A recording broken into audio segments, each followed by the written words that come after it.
뉴스타파는 중국 공문서 위조 사태에 대한 한국 정부와 언론의 대응에 대해서 우려를 표명하는 중국 측 관계자의 언급을 입수했습니다.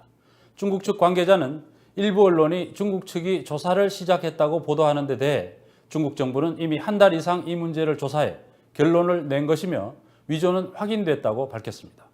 또 중국 정부가 보낸 답변의 의미는 조사가 끝났고 위조가 확인됐으니 처벌할 수 있도록 관련된 범죄 피의자들을 알려달라는 것이라고 했습니다. 또한 한국 주재 중국 대사관은 중국 정부가 통보한 내용을 전달한 것일 뿐 답변은 중국 정부 입장이라고 밝혔습니다. 이 같은 언급은 중국 정부가 위조라고 통보한 뒤에도 한국 정부가 위조가 아닐 수 있다는 태도를 보이는 것에 대한 의아한 반응으로 분석됩니다.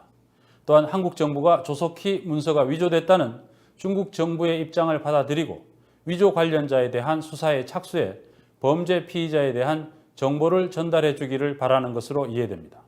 한국 정부가 계속 위조가 아닐 수도 있다는 입장을 유지할 경우 새로운 한중 간 마찰의 원인으로 작용할 수도 있을 것으로 보입니다. 그런데 오늘 국회 외교통일위원회에서 새누리당 윤상현 의원은 우리 측 선양 총영사관보다 주한 중국 대사관이 의심스럽다. 중국 대사관과 민변 사이에 커넥션이 있는 게 아니냐고 말했습니다.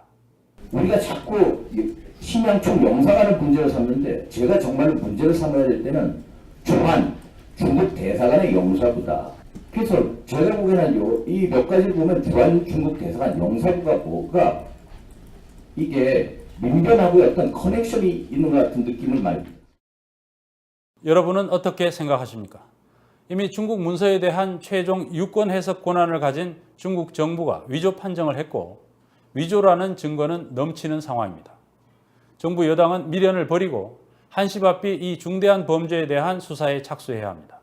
이를 위해서 여야가 즉시 특검에 합의하기를 바랍니다. 오늘 뉴스타파 여기서 마치겠습니다. 감사합니다.